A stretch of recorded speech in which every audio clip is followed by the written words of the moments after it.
Good afternoon, members.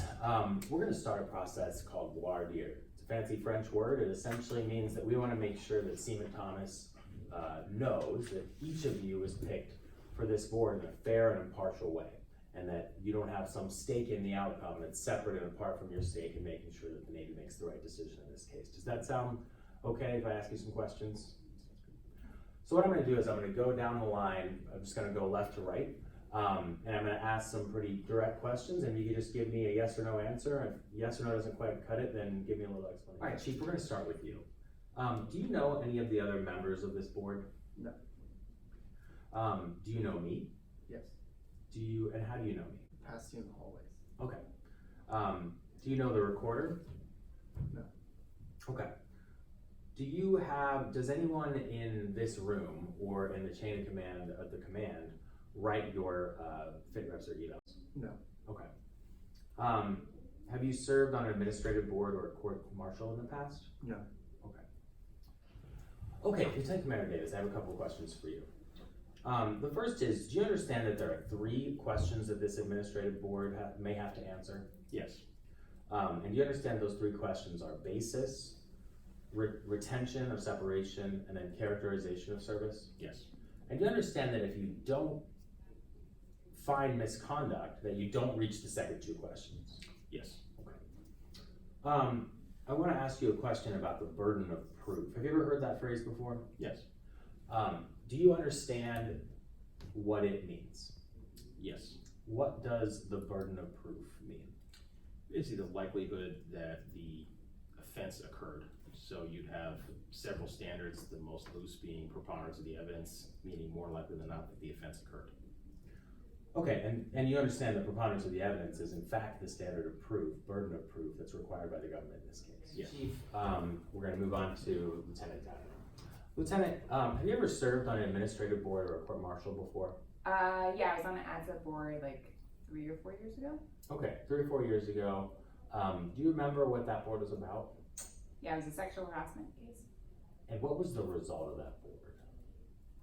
I think he got a general. So it was finding of misconduct,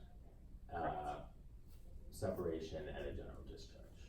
Yes, definitely finding a misconduct and separation. I'm pretty sure it was a general, although I don't 100% remember at this point. Does your experience in that board impact your ability to be fair and impartial in this case? No, I don't think so. Okay. All right, I'm going to switch to another question and stay with you. Do you understand that this board is a neutral body and it's supposed to act independently of the commanding officer? I do. And you understand that you're not bound by the findings of the commanding officer at NJP at all, correct? Correct.